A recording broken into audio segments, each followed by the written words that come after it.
Broadcasting from the business capital of the world, this is the Podcast Business News Network. She is somebody that provides answers, insight. It can be therapeutic when you connect with a medium, and that's what she is.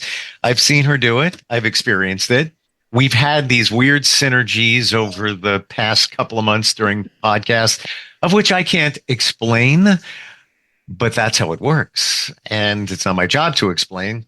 It's her job. I'm talking about Noelle Deane, who joins us once again on the program. How are you doing today? I'm good. How are you? Very good. Very good.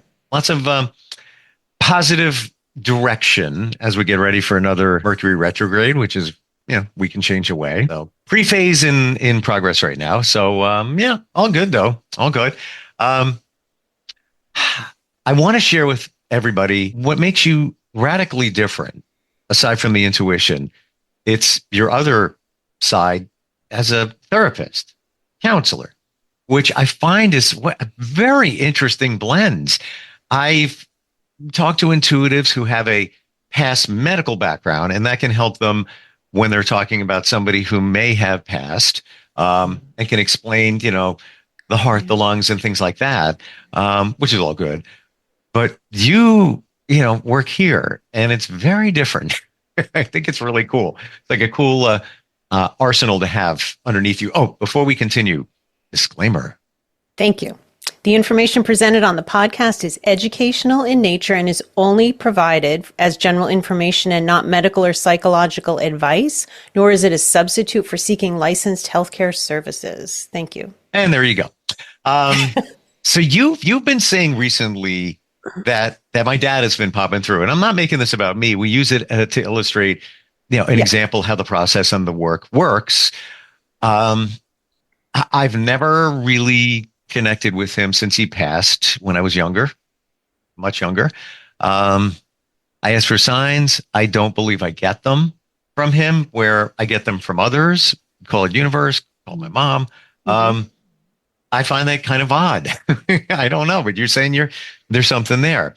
And you did give me a song that you said came from him. And that was Danny's song. Yeah. And that song has come up while I've been driving a few times. I'm not even kidding. Really? Random song. Yeah. Well, and that was a really meaningful song to you from a very specific event. And it was, It was. So, yeah. And Dad connected. We can a parallel. We can say a parallel connection there. So yeah, it definitely resonated. And just, again, completely random, kind of song for you to pull up.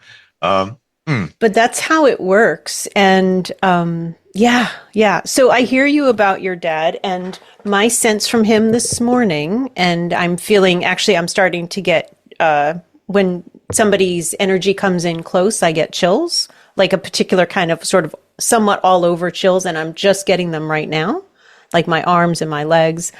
And,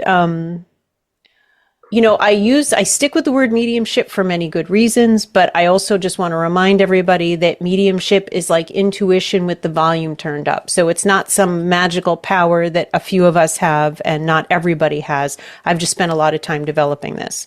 So I'll just describe what happened, and I haven't shared this yet with Steve, other than that I connected with his dad. So this is like in real time that we're talking about this. So I woke up around 5 or 5:30 this morning, and I was just thinking about doing the podcast, and your dad came to mind. And then I got a message. Sorry, I'm just remembering I got a message from my cat the other day, which was a little weird. So I'm going to write that down too. Anyway, but let's focus on your dad. Okay. So, what do you get these subtle things, and you think it's your own thought, but what you can use as a litmus test is it like kind of surprising and unexpected? I'm getting this because I wasn't thinking about that. So that's my first question is, oh, that's weird. Wait, am I getting that? And then I use myself as an energy testing instrument to double check. Hey, am I getting this right? Is this really Steve's dad? That kind of thing. So anyway, he comes to me and but I have this scenario in my head as if you and I are doing some kind of mediumship session. And the first thing he says to you in this scenario in my head is, your mother and I made some mistakes. And maybe it's the therapist in me. Maybe it's the BS detector in me. Probably the same thing in some ways. But I just stopped him. I was like, hold on. I didn't have a great relationship with my own father.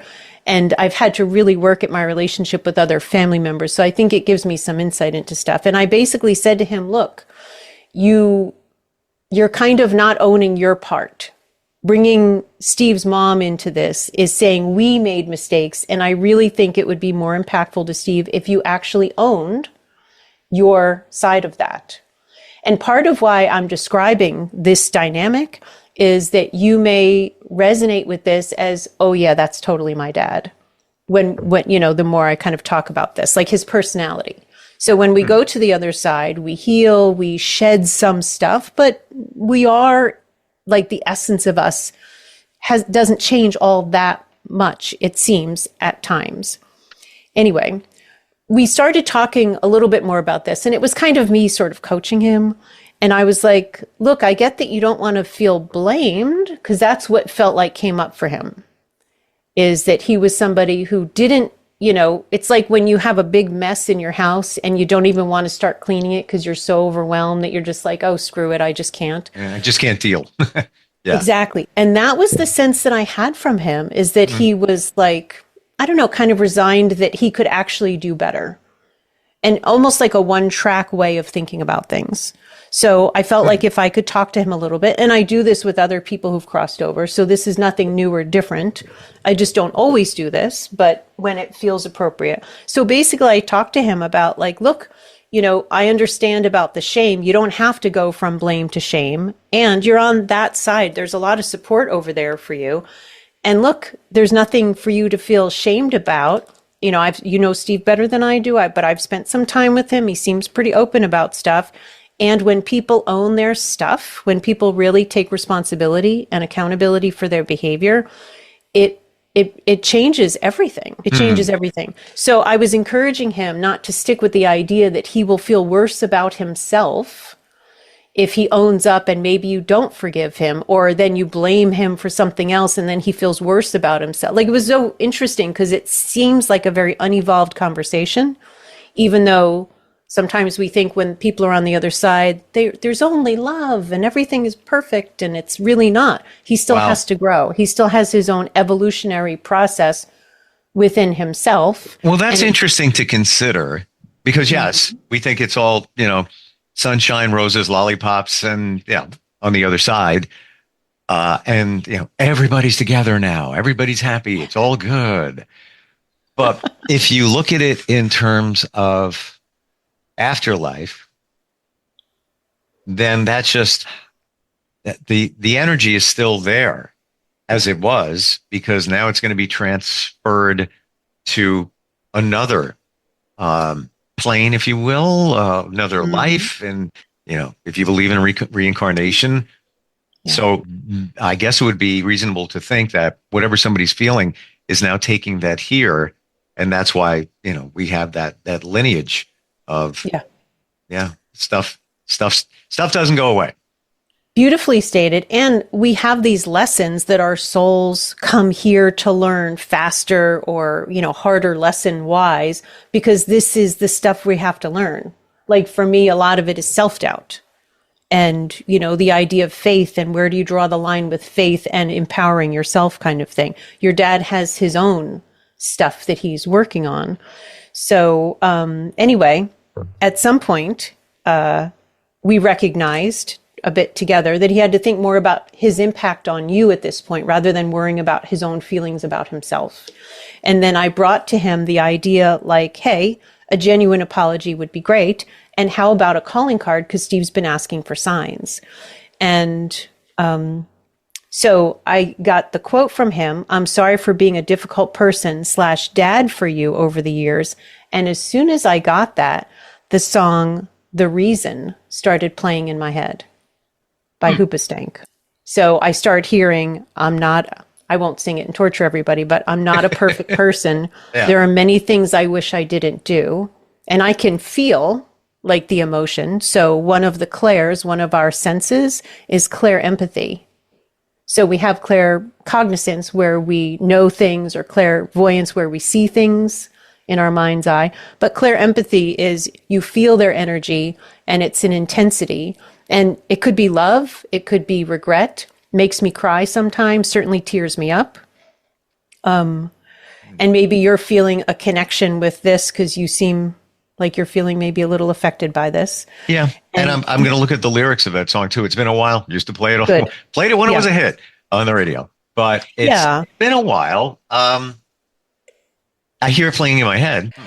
And I was suggesting, now this may or may not be the calling card, like the song that you get when he's around and wants you to know he's around. Like my grandmother has just an old fashioned love song. And when I hear that, I know it's her. I have several grandmothers. There's a lot of divorce and remarriages. I looked at the lyrics, because I often do that when I get a song, just to see what part, kind of like you were saying about those scratch offs at the pub where you were getting your burger. You want to see what stands out to you. So I did that with the lyrics, and the chorus was the part.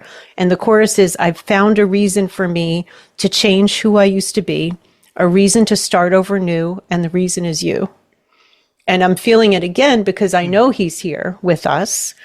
And I had this moment of, and maybe this would be something you would think, Steve, and which is why it might have come to me, that you might think, well, maybe this guy is a little full of crap. I'm not quite sure. So I visualized your mom to check in with her. And I do this with my grandfather about things. And I got a thumbs up from your mom, like that this was genuine. And if I get in the car and that song is playing,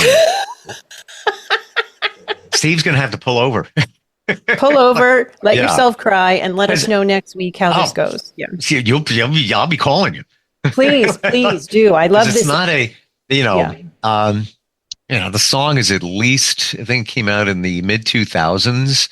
I don't know, 2006-ish. Somewhere around there, maybe before 3. So it's not like you're going to hear it all the time. So we shall see on that one. Yeah. And then, and this part was interesting because I was wondering, he was also being, if I could say, and I said it to him earlier, kind of stubborn, because I was like, look, Steve's asking you for signs. You could learn from Rosemary, your mom, how to give signs. And then I just had this sense from him, like he was just so stubborn. And I was like, dude, he's asking you for signs. It's like somebody calling and you don't call them back. Like, I don't think he actually understood that in that kind of way. And I feel like now there's like an opening to have a different kind of understanding. And then he showed me the words, I'm sorry that I hurt you so many times. And then he showed me, and this is often what happens. You described on this show before about being like maybe an early teen and being on this boat with your dad. He had this boat and you and your sister got to kind of fight over who wore the captain's hat. I see this visual of you sitting on this boat. You look to be anywhere between like 11 and 13.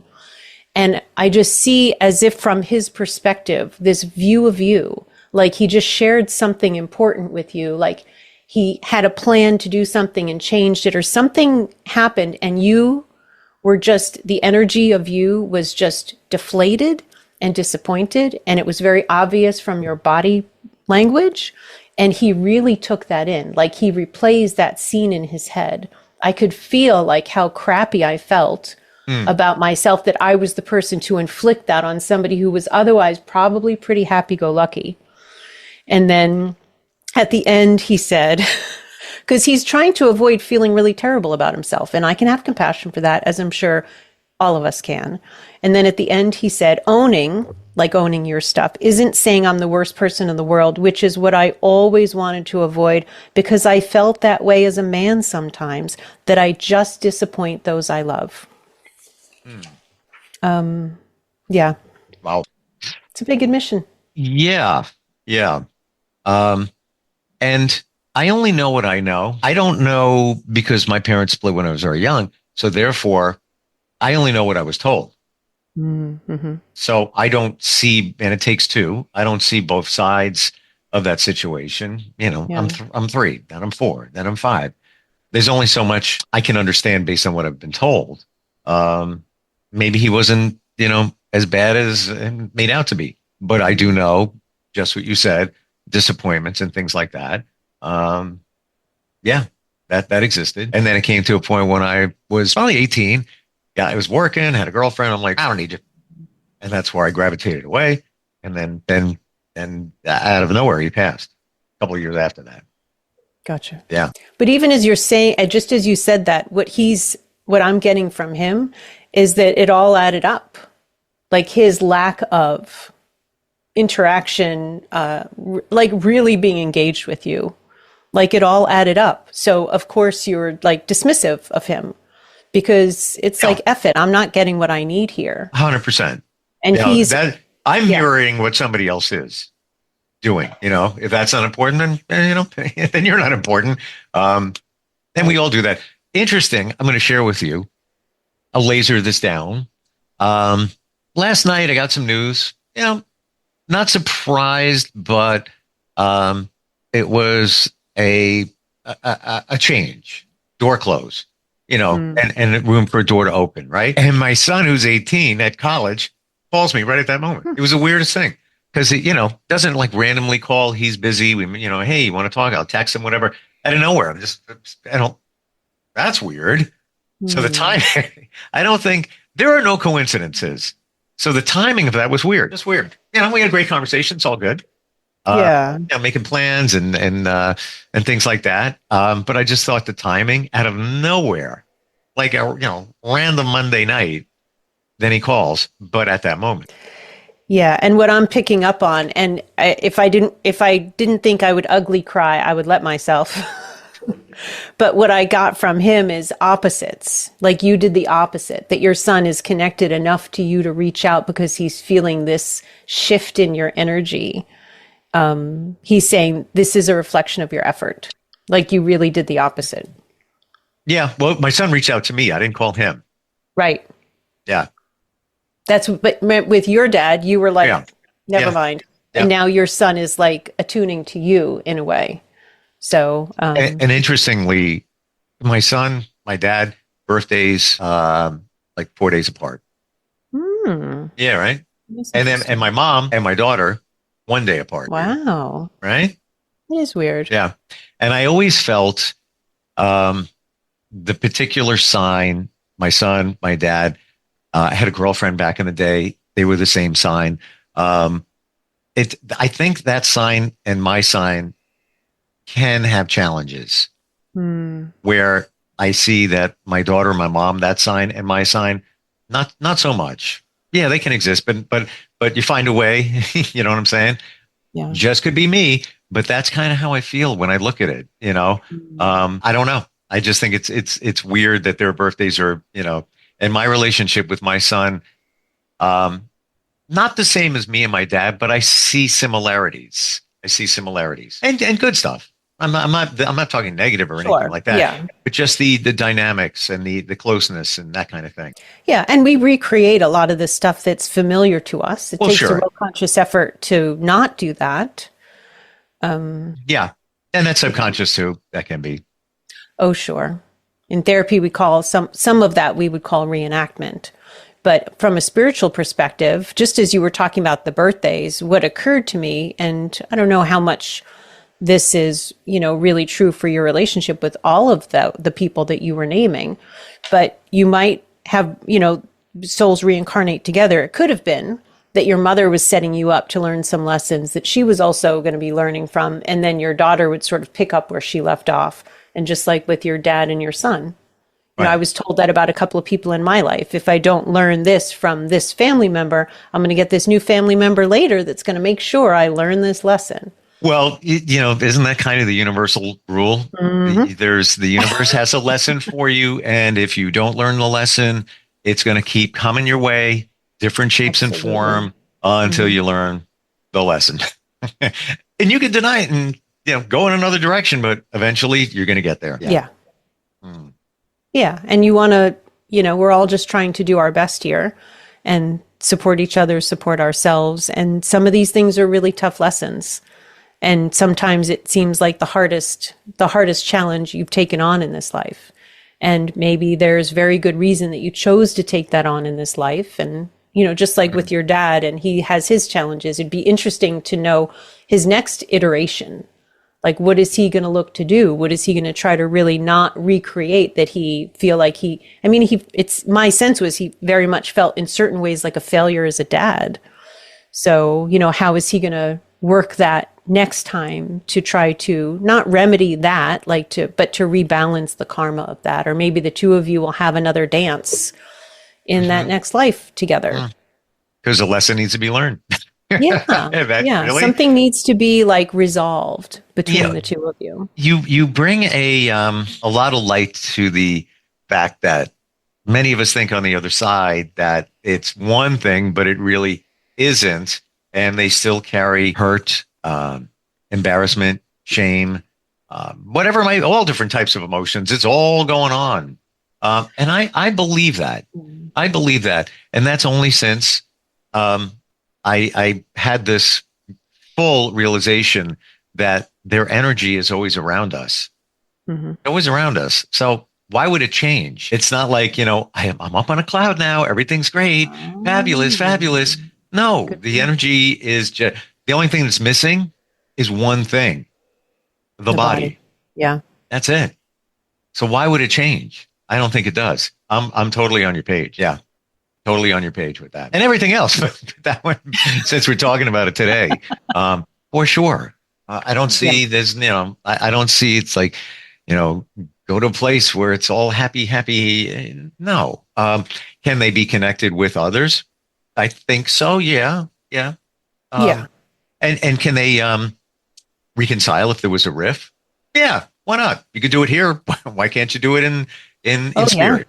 Yeah. I'm planning on doing that more with my sister. I asked a friend of mine who's also a therapist and a medium to help me navigate that relationship to resolve some of our stuff. So maybe we don't need to recreate some kind of negative situation in the future. And my sister, according to my friend, and also what I've picked up from her, is very willing.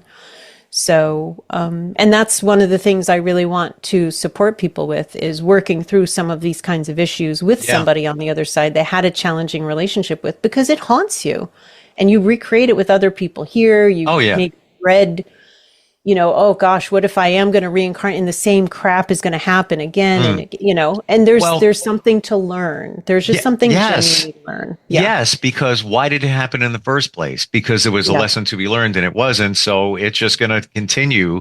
Like we said, we're out of time. I can't wait to get in the car and see what's playing. Come through, Mr. Harper. I'm not, whatever happens, happens. Yeah. Thank you for that, by the way. Yeah, you're welcome. Gives me a lot to think about. I'm just really glad it happened. Yeah. It was connectwithnoelle.com. If somebody has questions, want to make a connection, Noelle spelled Noelle, connectwithnoelle.com. Thank you for being here today. Super cool. The insight is very clear for me. Good. Yeah. And if anybody wants a little drive-by, hit next week, call in. And we'll see what we can do. Instantfeedbacksteve@gmail.com. If you want to chat, please do. We have questions, it doesn't matter what it is, or if you're comfortable, leave your number. We'll call you back. Next time we get together. Okay. All right. We'll talk then. Okay. Be right back. Take care, everybody.